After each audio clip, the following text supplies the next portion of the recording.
Welcome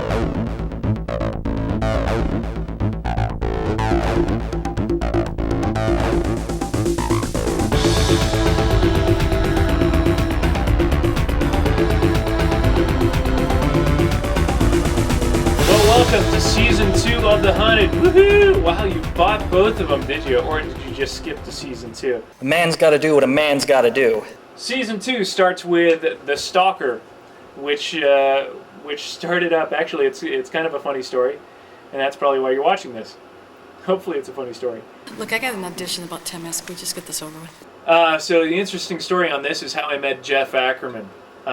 We happened to be at a conference, a workshop, dinner in North Hollywood, and about halfway through the dinner he looks over at me and is like, "You're that guy in Ring of Steel! Can I use your bathroom?" The evening just sort of went on, and finally I just said, "Look, I gotta get back to my place in the marina." He said, "No kidding, I live in the marina too. Where in the marina do you live?" And we started going on and found out that not only do we live in the same complex, we live in the same building across the hall from each other.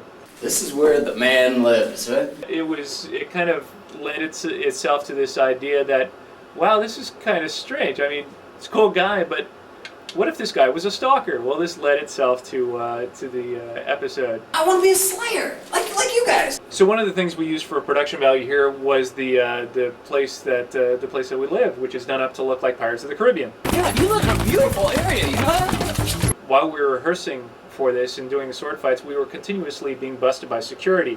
So we were really hoping that when we went to shoot this episode, at the end of the episode, the security would come up and bust us, and we'd get them on film, and it would be a kind of a cute way to end the episode. Unfortunately, it didn't happen. As much as we tried to make noise, I guess they were used to us by then.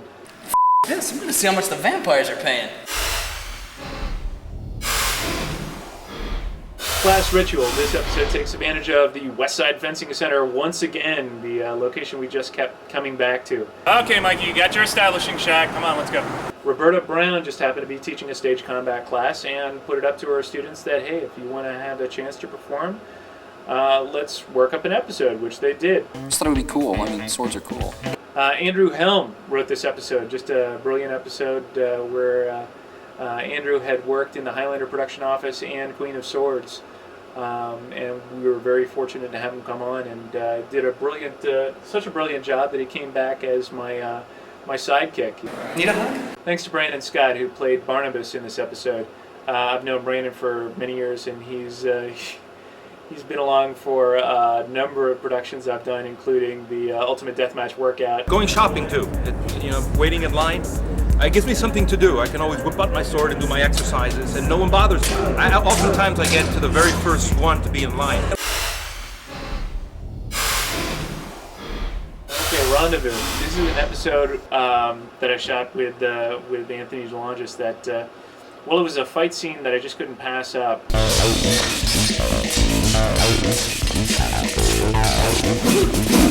We had prepared this fight sequence for Anthony's broadsword video.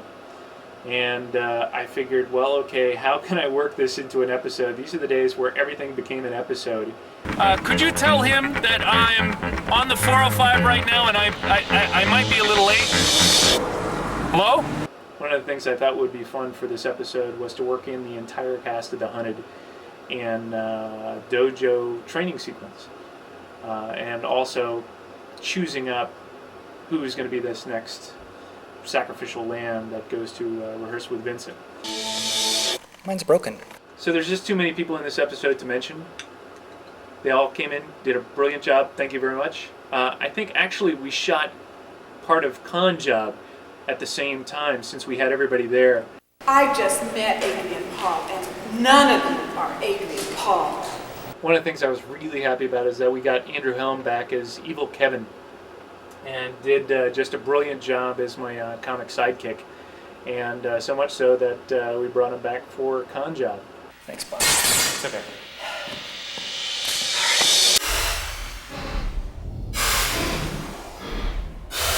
Stalker 2. This is a real coup for us. This was we were making use of a show that I was hired to do with Jeff Ackerman. But listen, don't worry about it. Here, I think you know Jeff. I have your replacement. Hey, Mikey, how you doing? This is a show at the Hollywood Bowl that happens every year. It's called the Beethoven Spectacular. Anthony DeLongis was coordinating the show and asked me to come out and asked me if there was anyone I would prefer to work with the swordplay. We had this whole featured fight sequence that we were going to be doing in front of the LA Philharmonic and the entire Hollywood Bowl audience, about 17,000 people, I believe.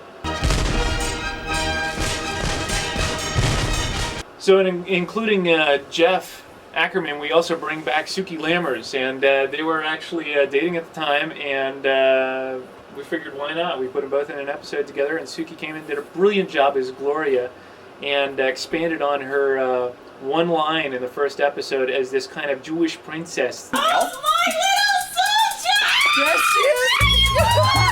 One of the things I was really happy about is that we got this guy, Calvin Remsburg, was the director of the show at the Hollywood Bowl, and we got him to play our agent who was out in the audience, Herb Morris. Calvin's credits include X-Files, and he also played the original Fat Cat in Cats. Thanks, great job, guys. Fair warning, this is an episode I couldn't resist just because I started doing swordplay at Ren Fairs years and years and years ago, and I figured this is a perfect opportunity to make use of some of the people I know who are still working the fairs. You've got to get out of here. Well, I know, but my agent hasn't sent me out in 6 months, and I got to do something. This was an opportunity for Carrie Glover to step out of the writing desk and into acting again, and had a great time, although we did about 50 takes of the one scene where she first approaches me. Everybody's got a goddamn sword at the fair. So you? But this is for the show. This sucker couldn't cut his way out of a paper bag, but The original sequence you see for the fight show was actually done at a fair 3 or 4 years earlier with a buddy of mine, Matt Gratzner, and Shannon Gans.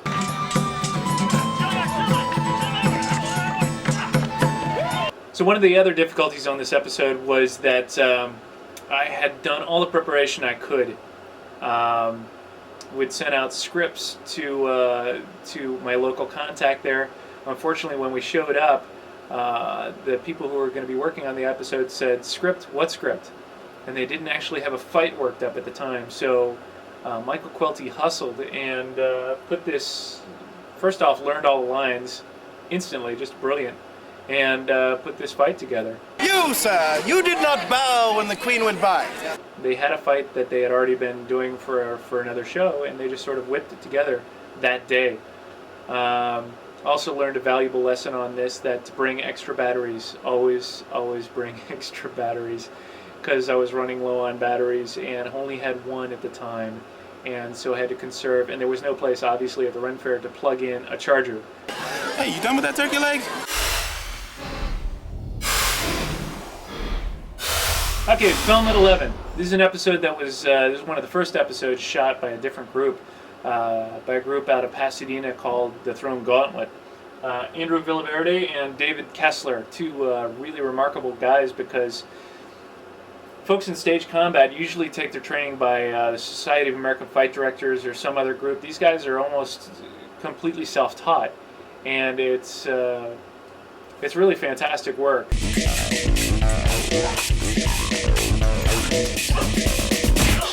No, it's not bad. It's not bad. You know, I have to add a little music to it. It was strange, though, not being there to tell them exactly all the things I'd learned during the filming of The Hunted. So there were some things that they did. They sent the episode in its entirety, 6 minutes, but they didn't bother to cut away from stuff like walking through the halls, and there was a lot of things that they could have cut from. So when I finally did trim down the episode, we came to about 3.5 minutes of footage. So I needed to fill out the episode somehow. So I came up with this wraparound idea that our cameraman, who actually played by Mike Coleman, comes in and tries to sell me this footage that he had shot. Look, I'll give you $5 for it. $5? Are you mad? I can't even buy a Chalupa Grande meal for that. I know Michael Coleman from a show that I do on a semi-regular basis called Dungeon Master, It's a live-action role-playing D&D show, and he's just a brilliant comedy improv guy, and he really came in and did a great job. Done. And done.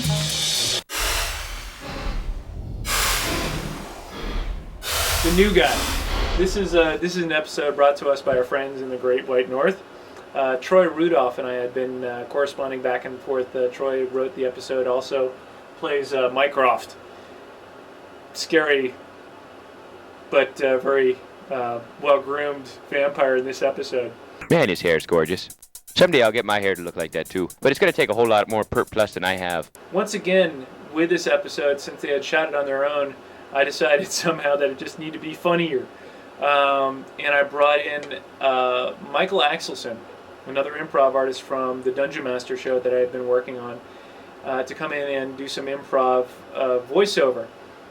Two things. Number one, to work in a little more comedy. Number two, to explain the episode. There were certain key points that weren't filmed that I needed to get on voiceover. You can tell who's good and evil because you can see the vampires are moving after the cop said freeze, whereas I am not moving at all, just like the cop said, thus proving my goodness. I really hope these guys don't kill me for what we did to this episode.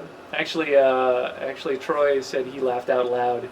But we did take quite a few liberties with the episode, and hope that Mitch and Rob, who are the owners of Valentine Armories, by the way, the armory shop we see, I hope they have a good sense of humor. It's a great episode. Thanks, guys. You know, the Pert Plus, it's a conditioner and a shampoo all in one, so that's more money you can use to buy beer, eh?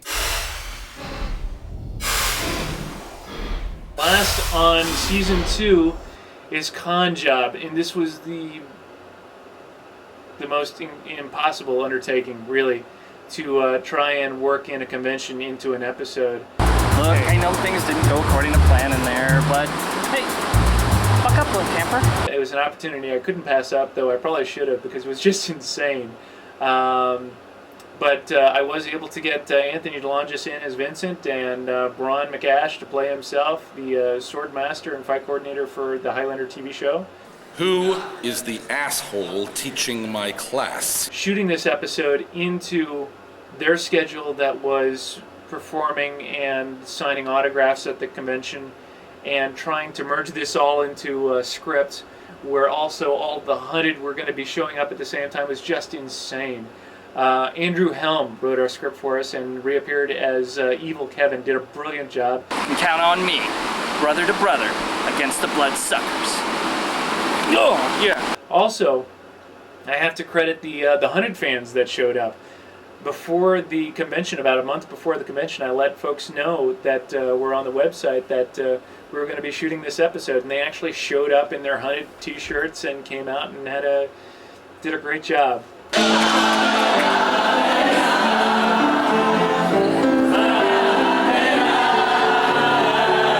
So that's the end of season 2 for the Hunted. Congratulations, you made it all the way through. So did we. It's been about 3 years doing this show, and just been a blast doing it when we can, and while we have our day jobs and everything else is going on. One of the sayings I actually keep above my desk is something that Steven Soderbergh said at the Academy Awards a couple years ago. When he wanted to thank people, he said, I want to thank everyone who spends a part of their day creating a book, a film, a painting, a piece of dance, a piece of music. Anyone who spends part of their day sharing their experience with us, said Soderbergh, I think this world would be unlivable without art. Well, I don't know if I could call the Hunted art, but it definitely pays to create your own work in LA. There's a lot of people who just sit around waiting for things to happen. And I know that it's paid off well for me. And I am really thankful for all the people who came in and helped me with this project. And we'll just see how far it goes. This is my only chance. I have to come in under the radar because they own the TV, the papers, the cops, the whole legal system from the top down.